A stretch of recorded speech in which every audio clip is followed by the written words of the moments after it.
ToolCASE, the retail banking industry's preferred choice for real-time risk management and fraud detection. Hey, welcome to this new episode of the ToolCASE FraudCAST with my co-host, Brett Johnson. If you guys aren't familiar with Brett Johnson, just a short Google search, and I think you'll find the information you're looking for. Not only is Brett Johnson a current expert in the fraud and cyber world, but in years past and in a former life was also known as the FBI's godfather of cybercrime.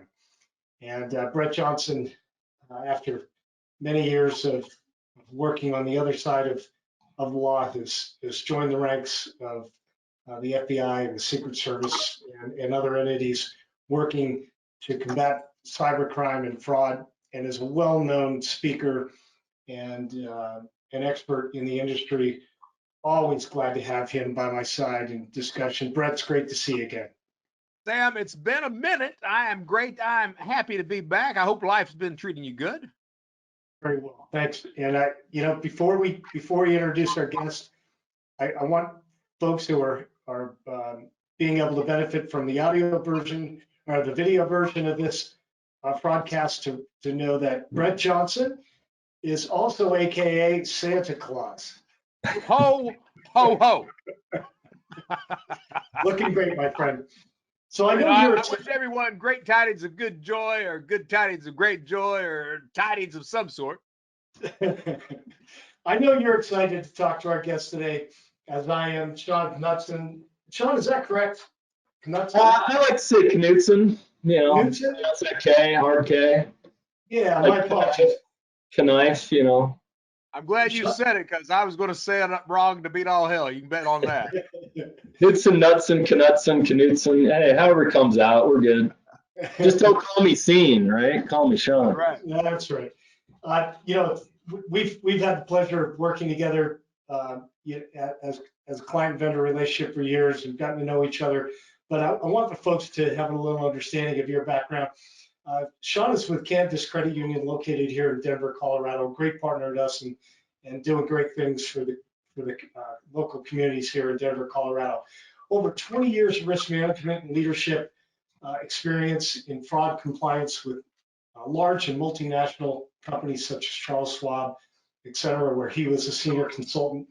Built a financial crimes investigation team there and enhanced due diligence.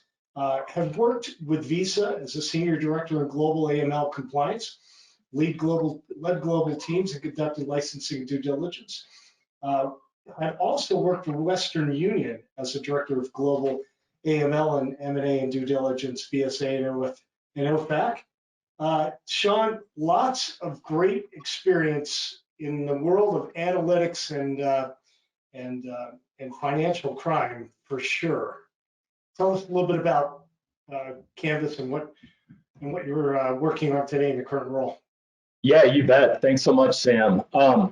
Yeah, appreciate the introduction. I have had kind of a soup to nut experience from building programs, both on the operational side and the risk mitigation side. So very excited to be here today. Let me tell you a little bit about Canvas. Canvas Credit Union, as you mentioned, we're a state chartered credit union here in Lone Tree, Colorado, is our headquarters. Right now, we've got approximately 30 branches, and we're looking to continually expand along the Front Range. This is, I believe, public knowledge now, but we're also looking to expand west. So we're very excited about looking outward to serve our members here in Colorado. In addition to a state chartered credit union, we're a large indirect auto lender. We do mortgages in multi-states. So we've got about 5 states right now that we're doing business from an indirect auto lending and mortgage loan side. So we're serving our members, loaning them the money that they need. And really from a Canvas perspective, we're led by our CEO, Todd Marksberry. Todd took over Canvas about approximately 6 years ago. At the time, we were a public service credit union. We serve the public utility, XL Energy here. And over time, with a new leadership and a new marketing group. We have since rebranded. This happened about 3 years ago. So now we're Canvas Credit Union. We are trying to be lean and mean, but really our main perspective is how do we serve our membership, right? We're a community-based credit union.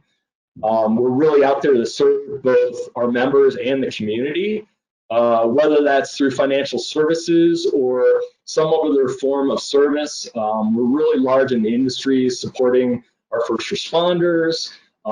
We support school lunch programs. We're really just, that's part of who we are at Canvas. We're a little different than most financial institutions.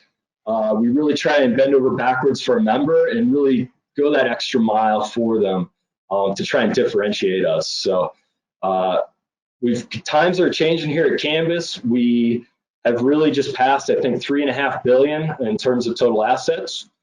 From a size perspective here in Colorado, I believe we're approximately third or fourth and rapidly climbing. So more great things to come here at Canvas, and we're just really looking to expand our brand and serve our member.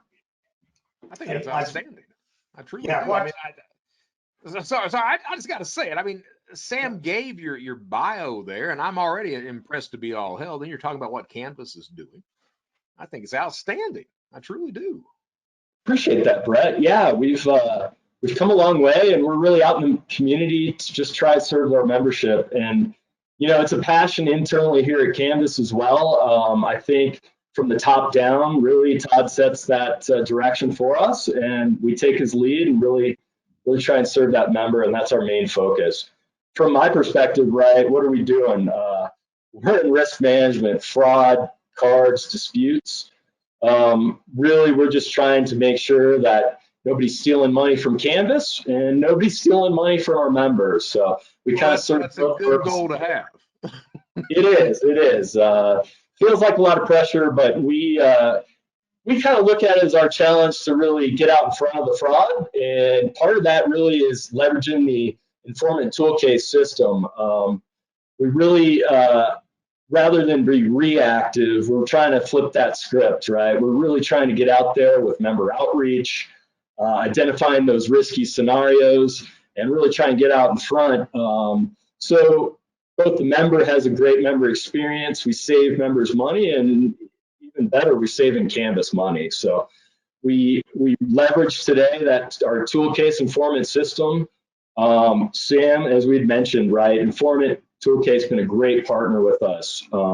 We've got many layers of fraud, management and mitigation. I think the industry standard is really kind of Falcon that many financial institutions really leverage. I think with informant ToolCASE, they're going to start chipping away at Falcon a little bit and see if they can be that new mainstream system that all financial institutions are really going to try and shift towards. Really, from a ToolCASE informant perspective, we're able to set rules here internally. And this is something I talked about with Sam and really kind of complement the team there is other systems, right? You have limited flexibility on what type of rules or scenarios that you can really impact or take action on immediately. And that's really what we see at Canvas is the biggest benefit for informant ToolCASE. The ability to write our own rules.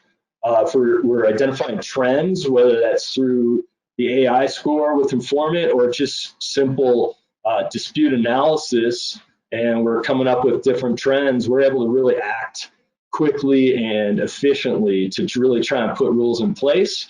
Again, what do we want to do? We want to get out ahead of these situations and really try and mitigate them before they start to fester. I like it. I do. I like it.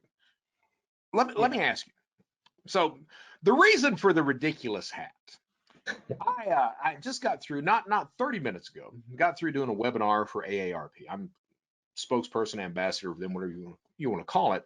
But one of the last questions that I got, this lady, she types in her question, and her question was, for credit unions, for smaller financial institutions, how do we know that they've got really good security? So, and my answer, I didn't really have a really good answer for that, because I look at an institution like Bank of America. Bank of America spends $1 billion a year on cybersecurity. $1 billion. And you've got a lot of, and the answer is not, of course, that a bigger institution has better security or less security. It differs from institution to institution. But for a credit union, and you guys are doing a great job over there. I love your background. I think that you're absolutely skilled through the roof on stopping fraud and security and everything else. So I think that you're best suited to answer, what's the differences in security from a Bank of America that spends $1 billion a year and a smaller financial institution that simply doesn't have that type of ability. Yeah, absolutely. No, it's great perspective, and I think with all what we see in the industry today, all of the account compromises, information getting stolen, things being available on the dark web, you can buy a social security number and information for $1. Yeah, it's a good point, right? What do we say here at Canvas from a security perspective? Really, we've built our team out. We've got a CISO, Chief Security Officer right now, that's leading our show. We have spent, I can't count how many millions of dollars. We're not at the $1 billion level as a Bank of America, but certainly as a smaller institution, we do have that opportunity to look a little more closely at our systems. A lot of the systems that we are employing are industry standards solutions from a security standpoint that a Bank of America, for example, would be deploying. We're starting to move things up in the cloud, and really from an infrastructure perspective, since Todd has really been at the helm at Canvas, what Todd kind of framed it as, we got to start blocking and tackling before we can really kind of move ahead. So what does blocking and tackling mean? Well, that means a lot of things to different people, but to me, that means we need to harden our infrastructure up. We need to improve anything involved with security. How do we do that, right? We've got internal, external audits, and people are coming in all day, every day to take a look. Because why? Yeah, this is an incredibly significant problem in the industry right now. And what can I say confidently? I can say confidently that our last security audit, we had limited to no findings. I think there was something just below a finding, and let's just say we celebrated that success because I've never come across a security audit that's been that clean. So all of that work that we've done, that blocking and tackling, getting in our chief security officer and really trying to look across our systems, where are our gaps, have some external audit help to come in and help identify those gaps, and then really work hard as a team to close those. That's where we're at Canvas, and we're not afraid to tell people, right? You see all these compromise all day, every day. I mean, I think I just read about one in the Apple Play Google store, right? Legitimate downloads, 300,000, banking Trojan, right, is out there. Well, guess what? That didn't happen at Canvas. I can't tell you. We have no compromise that we're aware of right now. So we're going to continue to tell that message. We're going to continue to look at ourselves and harden down the security of our system. And really, from that aspect, link that to the hands-on, right? We want to get out. We want to tell them about that. So our branches are out there. We never shut down during COVID. We kept operating. We had appointments. We had different ways of, handling things safely. But, safety and security is very important to Canvas. And, we will continue to double down on that as it's so important in the industry. Yeah, and it's really interesting to me that you said, you harden targets and the audit comes back as clean as it did, because, the stat, you hear a lot of people out there, they're complaining about zero-day attacks and they're worried about these unknown vulnerabilities, but statistically, 90% of every single attack uses known exploits. Yes. It's not the zero-day attacks. It's the stuff we know about, we've been told about, that we're not doing anything about. That's the problem. You got that right, Brett, right? What's the weakest link? That's where they're going to attack. We may even know there's a vulnerability there. It's not rocket science. Exactly. It's not. So it's just things like upgrading. You guys are doing that. Yeah, it's just things like upgrading to Windows 10, right, and the ATM network. Just basic things that you need to do to keep up and hopefully stay ahead. So yeah, and I can't tell you, it thrills me to no end to hear that you're taking that approach. It truly does. I mean, when you consider all of these breaches over the past 2 decades plus, every single one of them have involved some sort of known exploit. It's not computer geniuses. It's the stuff that we've been told about. It's these outward facing SMBs. It's all this stuff rolled up together that nobody's doing anything about, that's opening the doors to criminals. And to see that you guys are just doing the nuts and bolts. I've been talking about that a lot the past week, about how proper cybersecurity isn't sexy. It's just simply doing the nuts and bolts of what you need to do to protect your system. And that makes me really happy that you guys are doing that over there. It really does. Yeah, thanks, Brett. Nuts and bolts, blocking and tackling, right? Similar terms, but you just got to do the basics, right? And get it done. So now how does ToolCASE help with that? Yeah, how's ToolCASE help with that? Well, we, Canvas, feel very secure that we are hardened down, right? Our security is as good as we can make it, and we'll continue to, put efforts towards making it better. How does ToolCASE Informant help us? Well, let's just say we, Canvas, are leveraging ToolCASE to mitigate many different flavors of fraud. From a safety and security perspective, what are we looking at? Well, I'd say top of mind, card fraud really kind of comes to the forefront, and ToolCASE is very helpful in identifying those situations that are absolutely fraudulent transactions.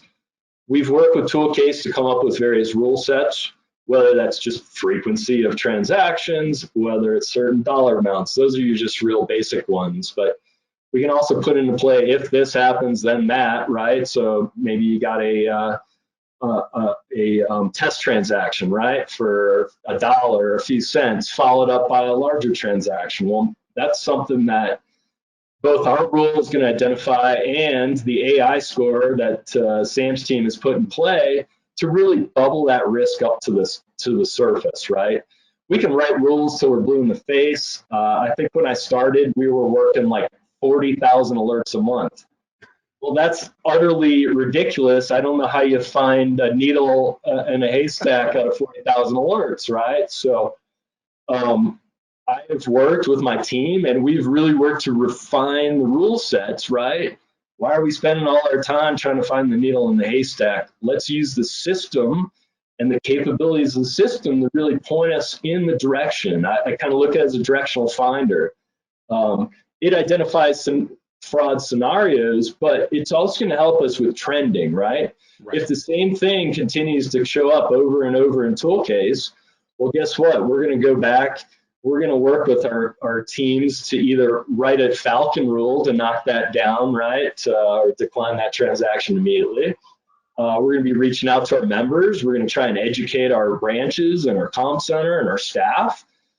Really be on the lookout for this. And if they do talk to one of our members and, they're talking about a certain situation that we've identified within ToolCASE Informant, well, they're armed with that data and that information, and they're able to educate our members. So hopefully they're not going to that foreign website, or they're not going to, they're not handing their card over to their friend and having them do, crypto transactions out of Amman, Jordan or something, right? So education is power. And so we really try to leverage ToolCASE and that AI score and all, because we're feeding all this data right back in, right? If we identify fraud, system set up where we confirm that it's fraud, and it's just going to elevate that AI score. So it's a very targeted way that we can use our time effectively and efficiently to identify the fraud and hopefully get out in front of it sooner rather than later and take action.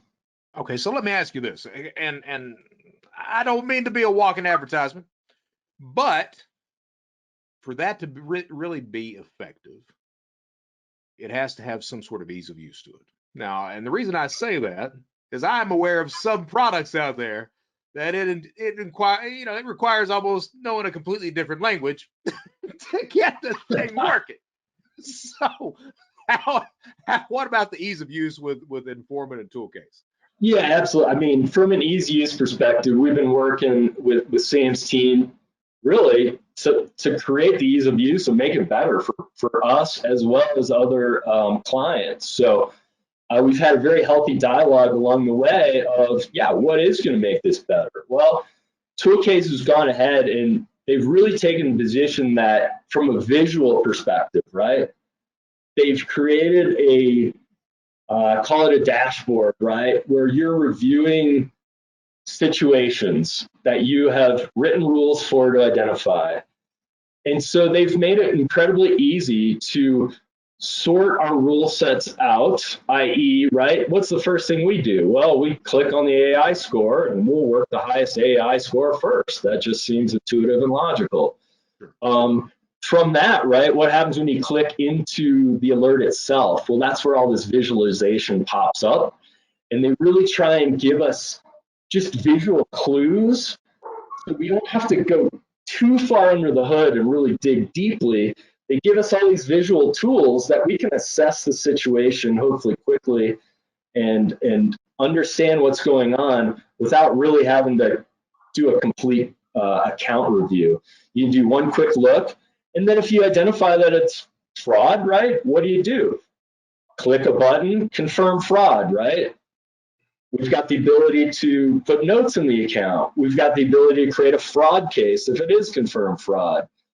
So how do we use it, right? Say that we identify a situation, it's fraud. We look at the visualization.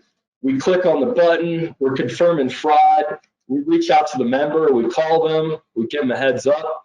We put notes in the account, and then we take action. I mean, it just makes it really easy because we're not doing any separate fraud reporting. As soon as we click go, that's fed back into the system. If it's not fraud, same thing, right? Hey, this isn't a fraudulent scenario. Maybe you want to lower your AI score, and you know, we don't really want to bubble this one up to the surface anymore. But it's the ease of use. And then as a partner, right, we're continuing to look at ways to improve that, whether that be improve the system and detection itself, or what we've been looking at recently is, do we have the ability to integrate, right? Do we have write back capability into our core system? So that's really kind of next on our horizon is, again, more ease of use. Can we work in ToolCASE and Format, take an action in that system that will feed all the way back to our core, right? And so that's really the direction I think that we're both looking towards going forward. Once we get that piece, I mean, it becomes even more easy to use. And when I'm talking about ease of use, we've got the operational side and we got the risk mitigation side. I mean, on both ends, from my perspective, my whole mantra is effectiveness and efficiency, and ToolCASE and Format really enables us to do that. You know, also, I just want to kind of add, right? We review rules every month, and from a ToolCASE perspective, we're scoring these rules, we're making sure they're effective or not. So that's another feedback loop that we always leverage from an ease of use, right? There's good reporting that we can pull out of the ToolCASE and Format system. We can use those to analyze our rule sets and really tweak those rules going forward. So there's just a lot of flexibility with the tool, and I think compared to many other fraud systems, it's really that flexibility that really keeps us working closely with ToolCASE and Format and wants us to continue down that path. I like it. I ain't got no complaints about that. You did a fantastic job of describing the system, and that wasn't necessarily part of the agenda, but I appreciate you bringing that up. And you know, for a lot of listeners out there, they're, you know, fortunately they may not have the solution, may not have the tool.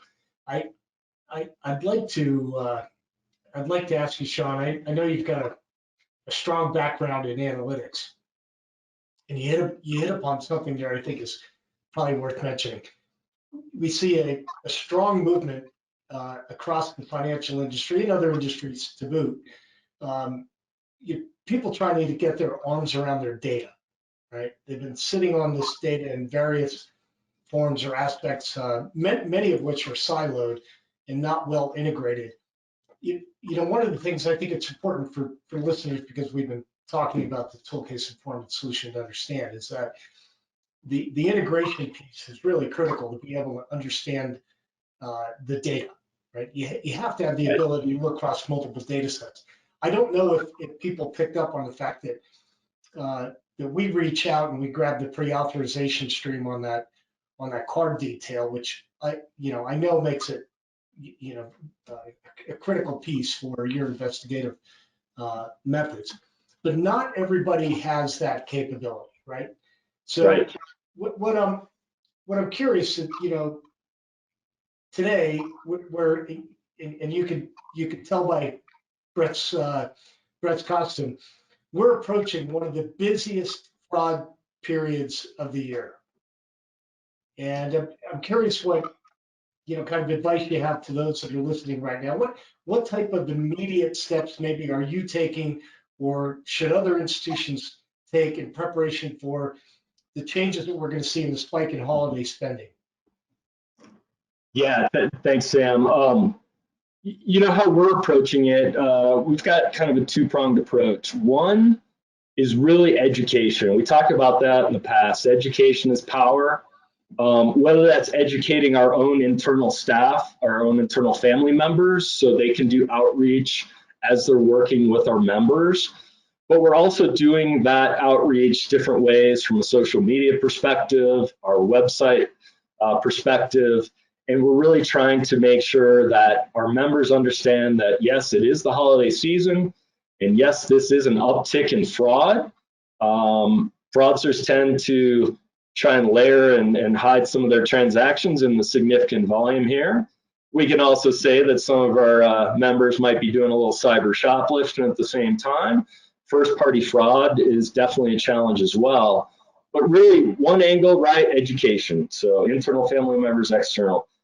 On my side of the equation, we've just tweaked our rules a little bit more closely, right? I have increased what we review. So whereas some of the AI scores that were high before, maybe we're going to look at some of those AI scores that are just a little bit lower. The reason being is we're trying to do more outreach. It's kind of the same educational method. If we can identify more scenarios sooner rather than later and do the outreach, that's what we'd like to do. We could stop it in their path up front. That's our best path, right? So from a review perspective, check deposits, right? That's going up. We're putting maybe an additional hold on there for card transactions, right?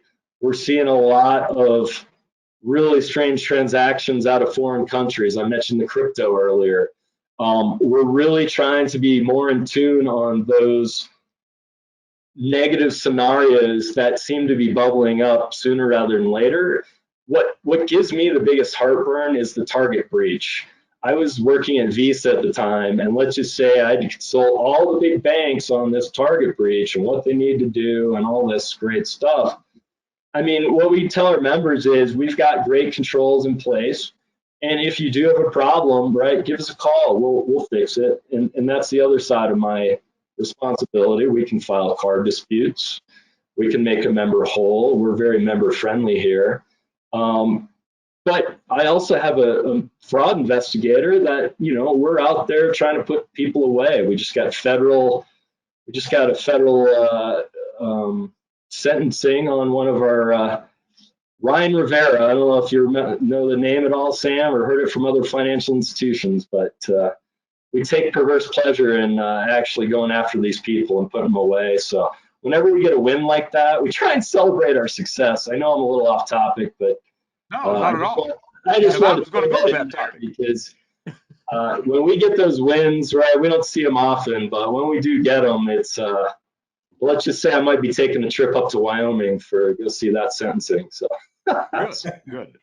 So let me ask you, and if Sam doesn't mind, I want to talk about a couple of specific types of fraud. One of which you mentioned was first-party fraud. Yeah. So this, and on the criminal side, I'm going to refer to myself as a criminal right now. We call it refunding. All right. Refunding, sure. Yeah, it's a structured type of crime that takes place in groups. If you're not confident enough to do it yourself, you can pay a refunder anywhere from 7 to 20% to refund those items for you. Now, historically, I mean, okay, so this fraud, I'm sure you know this as well, but just for those who may be listening who aren't aware, This fraud starts at Amazon back 2013, 2012, somewhere through there. What we saw on Evolution Marketplace is where it starts. On Evolution Marketplace, members of that criminal community were coming on and saying, hey, I'm making $10,000 a month doing Amazon refunds. And the response from most of the criminal members were, you, sir, are full of shit. No one can make that kind of money on refunds. Turns out they weren't, and they were making that kind of money on refunds. So they ate Amazon alive on refund fraud. They were stealing MacBook Pros, 65-inch TVs, living room sofas, and the way you would do it back then is you would sign on for an Amazon free trial with Prime. You'd use your card, your name, you'd order that MacBook Pro. Amazon would ship it out. 2 days later, they'd leave it on your porch. You'd get back on Amazon and contact them via text or phone and say, hey, I didn't get it. Amazon would send you another one out. 2 days later, they'd leave it on your porch. You'd call them back. I didn't get that one either. And then Amazon would give you a refund. So, of course, it ate them alive. Then, I mean, Amazon, after a while, they come up and they start, after a year and a half of that, they start instituting security. And the security that they initially put in place is they said, hey, we're going to require a police report. Well, someone in the criminal community said, I wonder if they're checking those police reports. So they sent a Photoshop one in. They weren't checking police reports. They get the refund again. So immediately a little industry pops up of Photoshopped police reports at $25 a pop. They eat them alive for another 6 months. Now, that was what was going on back then. And you would think that Amazon, over the years, has been able to stop that fraud. Today, Amazon's limits are $15,000, and you get the refund within 3 days. So, and the techniques they're using to commit that fraud, I mean, it's the did not arrive, it's the, well, the laptop wasn't in the box, or it's faking tracking information in order to make it look like they've sent the item back. Now, those are the known techniques. There's a couple of new techniques that are being used currently that I'm not right now able to talk about, but I'd just like to see, you said that you're very big about prosecuting. This fraud is known and advertised as most merchants nor financial institutions prosecute anyone that's engaged in it. I mean, that's one of the advertisements that are given on these communities when you talk about refund fraud. So I'd like to get your input on that and what you think about this type of fraud. And I mean, how do you stop it? I mean, Amazon's not stopped it. I mean, all these other merchants and retailers, actually the dollar amounts have increased over the past 6 months, not decreased. Yeah. So what do you think? We can see in the same trend, right? And it's an industry-wide problem, as you described, Brett. I mean, it could just be an innocent member getting caught up in some scam, right? That they're simply buying gift cards at Home Depot or Best Buy or whatever and saying, I got scammed and trying to get a refund.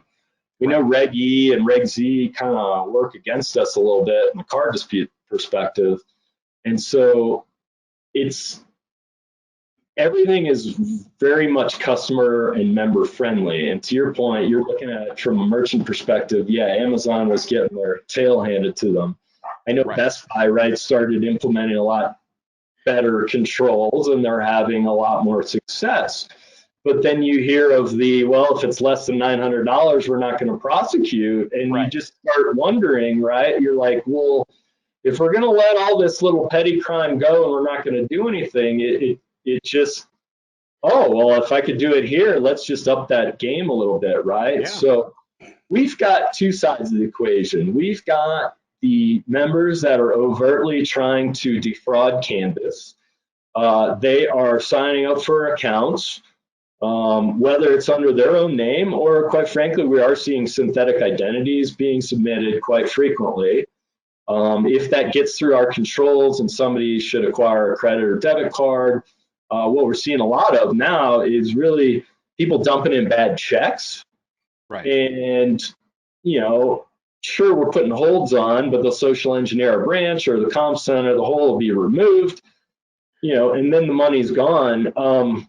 Whether that's through what we're seeing a lot of is via the Cash App, the Venmo, the Zelle, hey,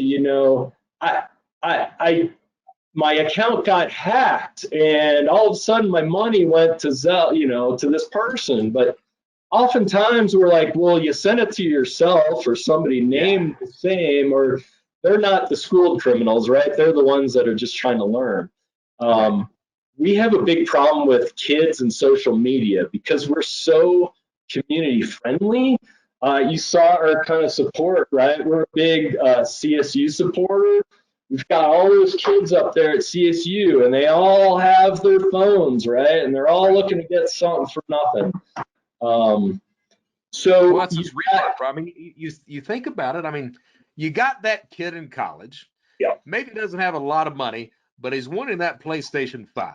Absolutely. And all of a sudden, you got some guy online saying, "Hey, you can get refund fraud. Pay me, 15% of what it's worth. I get your money back. You don't have to pay me until you get your money back."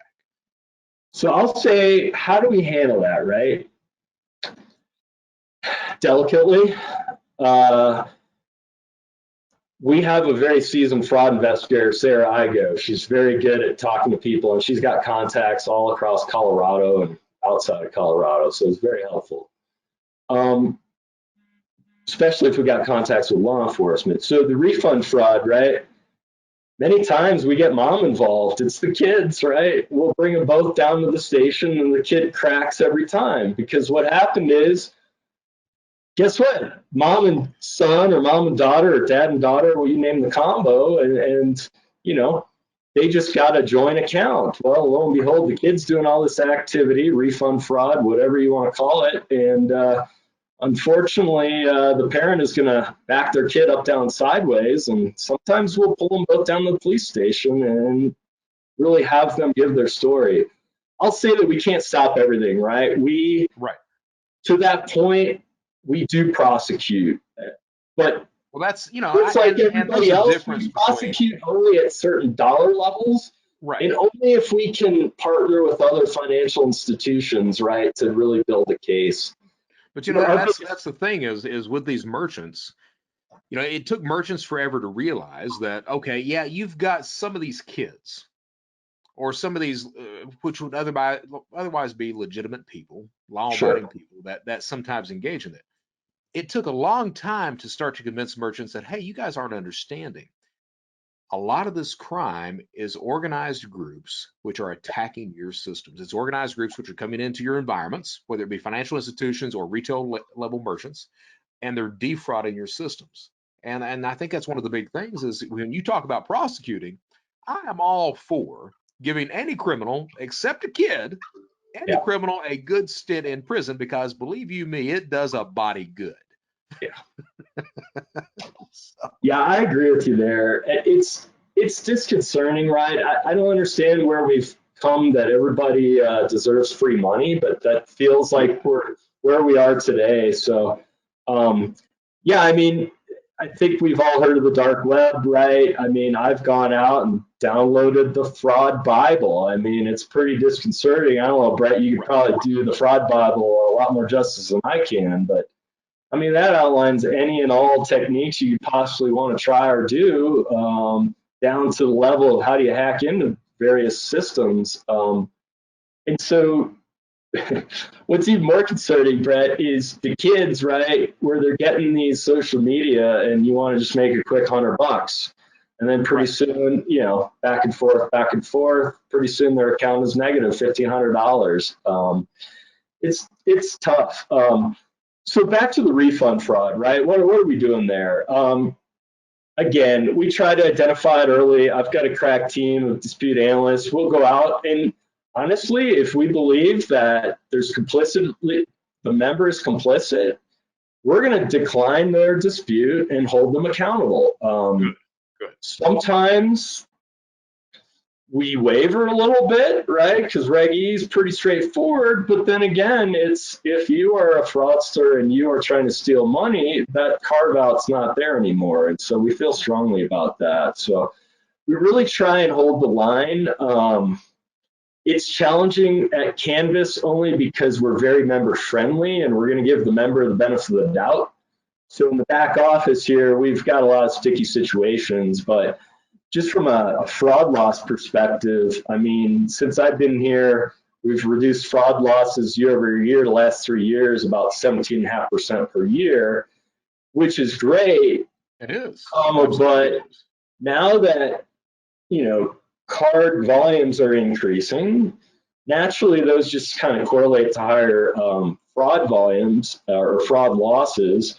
And what I feel like some merchants are doing and other institutions, right, it's, well, guess what? We've got a loss provision, right? It's almost like the loans, for auto or mortgage. Oh, well, we got $1 million or $2 million a month loss provision. Well, merchants are doing that. Financial institutions are doing that. It's the cost of doing business. I don't know, for a fraud guy, it doesn't feel right? Like, we just assume hold the line and make sure that we educate people that this is the wrong thing to do. But I feel like the industry's kind of working towards that. And it's a little disconcerting that we're continuing to let some of these small frauds go. And well, just from personal experience, it's anecdotal. It's my experience. But, Sure. I started out, I was a lifetime criminal. I started out committing crimes when I was 10, continued on from there. My entry into computer crime, that type of online fraud, starts out small. It does. Yeah. It starts out small, but it grows until I'm leading the pack. Yeah. And my view of that is when you allow those small crimes to go by without consequence, the only thing it does is it reinforces the criminal to continue on and try bigger and better things. So I'm all about prosecuting, reporting crime, everything else. I'm really happy talking to you today. I really am. I think you're doing a great job over there. I'm glad that ToolCASE is coming in and providing a service and a product that's assisting you in the great work that you're doing as well. But one of the things I wanted to touch on, I talk about the 3 necessities of cybercrime, of online crime. Those 3 necessities are, you gather data, you commit the crime, and then finally you cash it out. So, gathering data is a stolen PII, it's the data, but it's also the tools that are used. So if you're looking at spoofed browser fingerprints or spoofed phone calls, anything else like that. The big one, I think, where you guys are concerned is, of course, the cashing out aspect. Yeah. Because criminals, if we look at it, there's bank accounts, there's prepaid cards, and then there's gift cards. And if you can get the bank account, man, you're doing pretty good at that point. You're talking about a much higher dollar level cash out than a prepaid. You can cash out a lot of prepaid cards and hit those dollar amounts, but it's more work. So typically you want that bank account. You had mentioned, and what I'm getting at is this idea, when I was committing fraud, you knew that you had to age the account out, that you had to have some traffic on the account to make it look legitimate, things like that. And there were set limits that typically you'd age the account out anywhere from 30 to 90 days. Yeah. And you start laundering money through it from there. You'd have some traffic on it and things like that. What hits me is this idea with the stimulus fraud that was going on. So, there's a reason that fraudsters, the majority of fraudsters, pivot to unemployment fraud and not paycheck protection fraud. And that's simply the laundering mechanism that was available because, you can get the government to send you out $2 million on a PPP, but you got to have a bank account to deposit that in. And that bank account has to look legitimate or else you ain't going to get the money out. So that's why these fraudsters pivoted over to unemployment fraud, because it's very easy to use a prepaid card or a Cash App account or something like that. And I'd like you to speak to that idea these fraudsters are adopting of patience, both in aging bank accounts and in synthetic fraud, since you said you had seen some of those accounts coming through. So what I'm seeing is that, the longer the account remains in the system unused or without actual fraud perpetrated on it, the more legitimate it looks and the more the criminal cashes out at the end. Yeah, agree completely, Brett. Ever since COVID hit and unemployment kind of went through the roof, Canvas, just like many other financial institutions, was hit by unemployment fraud. It hit PPP fraud too, but unemployment was certainly key. We had 2 flavors of those. We had people that already had accounts with Canvas, and they were approached by the fraudsters as an avenue, or call it a money mule, right, to receive the unemployment benefits in their account. They would in turn forward that money on to the fraudster or wherever the fraudster directed them, whether they're taking it out on gift cards. creating prepaid cards, just forwarding the cash overseas, sending a wire. We had that, and they keep a couple $100 or $1,000 until their account goes negative. But then we had the active fraudsters that, yeah, we've got online application process, right? So our application portal all of a sudden was flooded with all kinds of online applications. We really had to tighten down those controls, i.e., right, we finally learned to prevent applications, right, from outside the US. We started blocking various states that we shouldn't be receiving applications in either. Just that, just that type of proactiveness to try and mitigate it. But we still had fraudsters come through, right? So to your point, what are we seeing?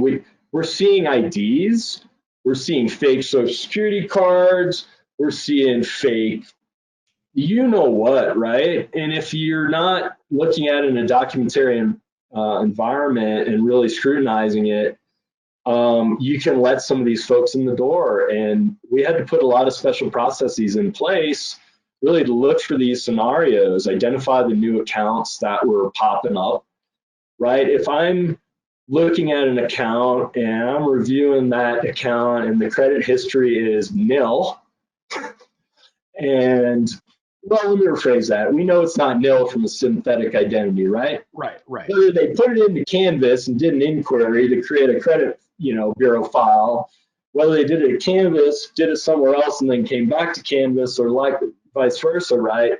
Somehow they created a credit bureau as synthetic identity. Then they got the fake information to line up with it. Then they open the account. Then they file the unemployment. Then they get the money, and then they're on their way. So. Yeah, it was a difficult time for us. It's kind of tamped down, I think, because all the extra payments and unemployment have gone away, but it was certainly a large avenue for fraudsters to exploit. I think we as an institution learned quite a bit to not open so many accounts frivolously. If there's a question, do a secondary review. And honestly, from a back-end monitoring perspective, ToolCASE helped us with those situations, right? Large dollar amount coming in, large dollar amount going right back out, right? Speed of money just kind of flying. It's more of a BSA AML, but well, that's one of the things I wanted to ask about is, you really kind of hit it on the head there. I mean, you've got documents now, fake IDs, social security numbers, billing statements, proof of address, what have you. You've got these documents. So let's be honest. You can't really tell the difference between a forged document and the real thing. You can't. All right. Not easily. If it's just human eyes looking on that. So that and you said it there as well. You need a system in there that's looking at real-time data, that's looking at every aspect that's going on, that's giving you a snapshot of what's going on in your system, so that even while these documents they look real, even while they're there, you can tell that no, there's something wrong here.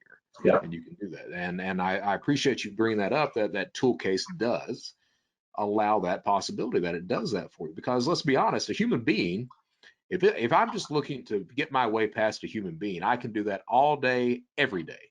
Yeah. But when you're looking at systems in there that are in place that are flagging these other variables that are popping up, it becomes much more difficult at that point.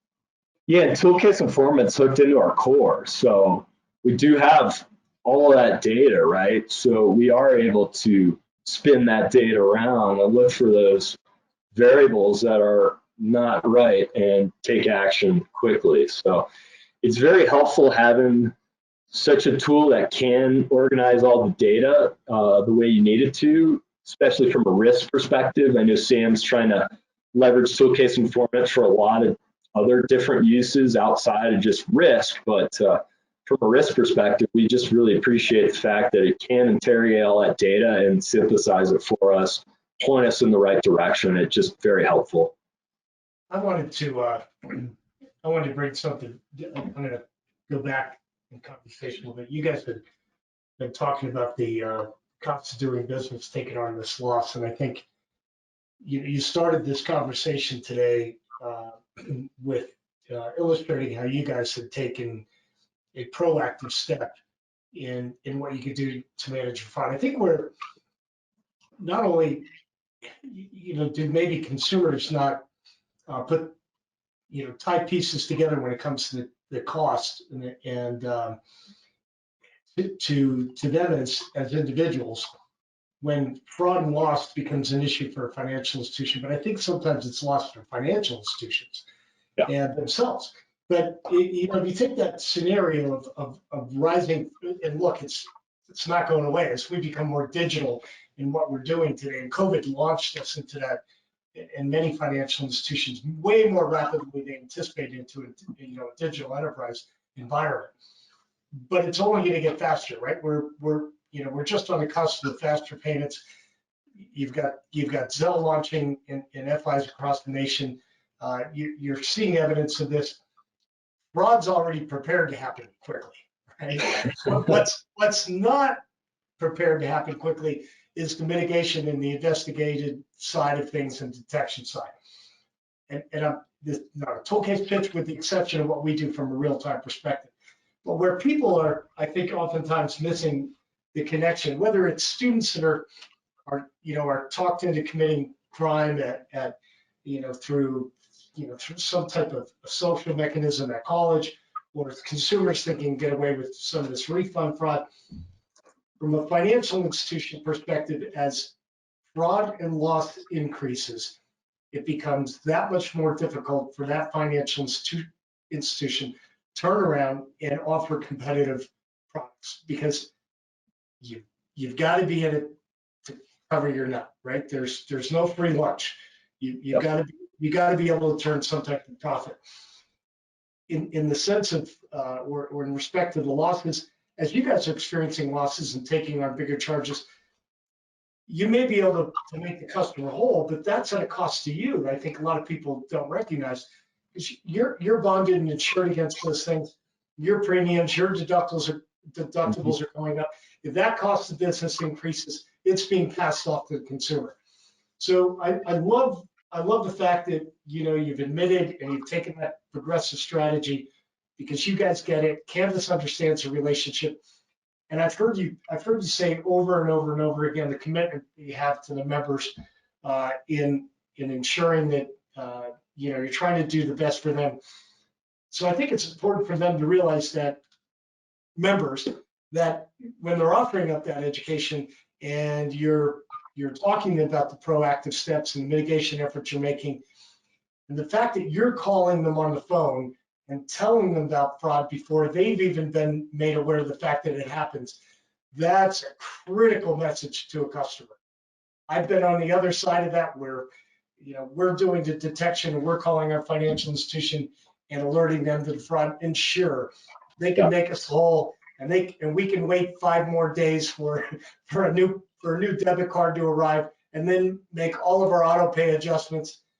But that's not how you want to conduct your business, right? Right. Yeah, no, it's a great point, Sam. And we get thanked up, down, and sideways by our members when we do the outreach, and it is very important to them. I do want to mention something. Brett had mentioned AARP early on, and I just wanted to touch a little bit on elder abuse and elder fraud, or just even at-risk people, right? Seeing a large uptick there. Canvas had the opportunity to be a beta client for the SAFE program here with the Secretary of State and AARP. So we have done a lot of work with our elder abuse and at-risk members. We do have quite a few older folks, and we're certainly observing a lot of, and we know, right, family members seem to be the worst ones with some of these elder abuse situations, but we're seeing a lot of whether or not these elders are being used for that unemployment fraud, or they're being used as a cash out fraud or a refund fraud. And so we're really trying to look out on behalf of those members as well. I just want to point out, because right, with the demographics, the way they're going, right, our population is aging, and those are the people with all the money, right? They're ready to retire and they're a little at risk. So just want to mention that we're really trying to put forth a greater effort towards those folks that are either at risk or meet the definition of elder abuse, and that just seems to be increasing, unfortunately, as an observation. No, you're right. It is increasing, and I really appreciate you coming out and saying that. I truly do. I mean, it's I've been working with AARP for over 2 years now, going into my third this next year. They do a fantastic job. You know, Fraud Watch is over there trying to protect everyone, and everything else, and I'm honored to be a part of that group and try to do what help that I can. And I really appreciate you guys doing everything you guys are doing over there as well. One thing I did want to ask about. I'm friends with the director of security for a set of small banks in Texas, and he's very adamant about training his staff to the point that he trains the tellers to look for, you know, they come in and the customer comes in and you hear the chit chat from the teller to the customer, and it sounds like chit chat, but it's not chit chat. It's basically determining a baseline of that customer so that later on you start asking the more pointed questions to make sure everything's all right. And so this customer comes in to the main branch, wants to withdraw all of her savings. And the teller is doing the chit chat. Then the teller gets to the more pointed questions and determines that the customer is a victim of a romance scheme. Sure. And what happens is the teller comes out and says, "Hey, we can't give you any money today." The customer goes off the handle, cussing, yelling, screaming, threatening to call law enforcement, and everything else. End of the day, the bank did, because it's Texas, I guess, the bank did not give the customer any money and saved the customer from being a victim at that point. Sure. I'm, you know, everything I've heard from you today, I'm assuming that you do a lot of training with your staff and the tellers as well that come in there. Yeah, absolutely. Training's a large part of our program. We talked about education. Education's power. So, you know, just our NEO class, new employee orientation. I mean, we've got red flags training, we've got elder abuse training, right? We're hitting them right off the bat because most of these folks are our frontline staff, and they do need to be aware, right? And so, in addition to that, right, my fraud team goes out and does outreach to all the branches. So we try and touch each branch at least once a quarter. We know there's lots of folks, a lot of turnover, right? Just the way employment is today, especially with the lower level jobs. So yeah, from our perspective, training is incredibly important. We didn't track our elder abuse cases as well as we needed to, so we've made some changes there. And with those changes, training's a much heavier part of that. And so my team's involved in any and all situations now going forward. We track them, we coach, we educate. We'll be the ones, you know, the people identifying the elder abuse are going to be the ones reporting it, but we're there to help hold their hand with law enforcement or adult protective services or whatever the case may be. The situation that you just described, yeah, we unfortunately see that all the time, whether it's withdrawing cash or a big wire came in and now they're going to wire it out. And, you know, even with the notes on the account, sometimes people don't necessarily catch on to that at the branch. So we're really stressing the importance of account review. I think the chit chat, as you described, is absolutely important, right? Just kind of assess what's going on. Something looks weird. There's somebody out in the parking lot. There's somebody sitting in the lobby with so-and-so, or they're just a little off, right? So all of that goes hand in hand. I don't know, just a little sidebar story. It's just of greater importance to me personally. My grandfather got scammed with gold coins, right? And I remember my uncle going into the bank and the bank wouldn't do anything, right? They're like, well, it's his money. We hadn't had him declared incapacitated. He can do whatever the heck he wants with his money, right? That money's long gone. I also have a special needs brother. So he's at the Foundation for Independent Living down in Florida. I mean, I'm going out of my way to protect those at-risk people because it's near and dear to my heart. So that's just a little extra something about me. So I just want to share that. I love it. I do. I hats off to you, truly. I signed on today and I'm like, okay, we got this podcast to do, but you know what? I'm damn glad to be talking to you today. You've really kind of reinvigorated me with cybersecurity and the things that need to be done. Because I'm going to tell you, the past 2 months, I've been like, man, none of these groups are doing what they need to do. Brett, I caught your post today on the refund fraud. And, I know where your blood pressure lies on that one. Man, I'm sure, it's insane. I'm sure you're with me when you see how how proactive Canvas is being, and obviously, Sean, you have a tremendous amount to do with their success and their posture in that place. I think it's a real testament to what you're doing, and I sure hope that your members in the community recognizes the achievements that you guys have made, and at least in the commitment that you've made to continue to work for and with them. And Brett, I bet you're also glad that you're not still trying to get over on an institution like Canvas today. Man, well, the thing is if, as a criminal, we recon everything. We do. An experienced criminal is not just going to plug and play and hope things work. We're going to do our research. We're going to recon. And typically what I would do is I would try to set up an account at Canvas, and then I would try to defraud my own account or ATO my own account or anything else just to see what the steps are. But I got to tell you, with what Canvas is doing over there right now and everything they've got in place, I'd be like, nah, let's pick another institution, a little bit easier. That's what you're after. Kick them down the road, Brad. That's right. Good neighbor policy. Send them to the neighbor next door. That's right. I want to thank you guys for being part of the conversation today. It was a tremendous, conversation. I think the dialogue was simply awesome. Sean, kudos to you and your team and what you're doing over there at Canvas. Brett Johnson, always a pleasure, my friend. I want to wish both of you guys, truly. Yeah, great conversation. I hope the listeners get a chance to really dive in. And Sean, if folks want to reach you, is there a good place to connect? I know maybe some of the listening institutions would probably like to pick your brain on. Yeah, absolutely. Let me just give you my email address out. It's just my name, SEAN, and my last initial K. So Sean K at canvas.org. Fantastic. Happy to receive any and all questions. Always love partnering with fellow fraud.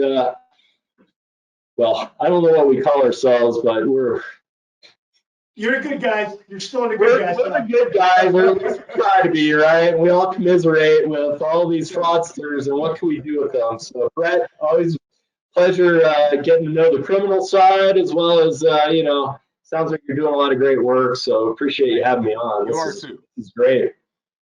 Yeah, Brett Johnson, a real pleasure, and the best place for folks to find you today.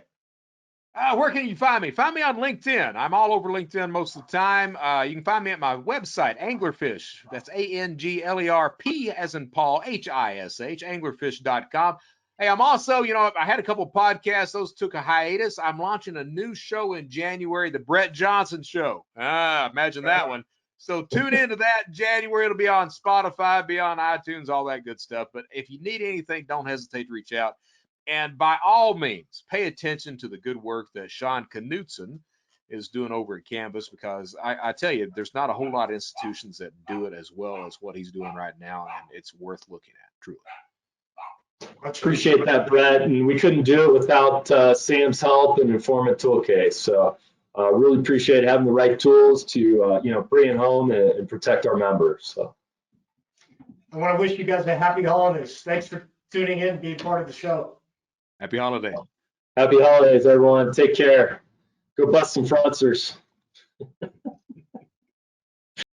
Learn more about the ToolCASE suite of real-time AI products and how to protect your institution from fraud today.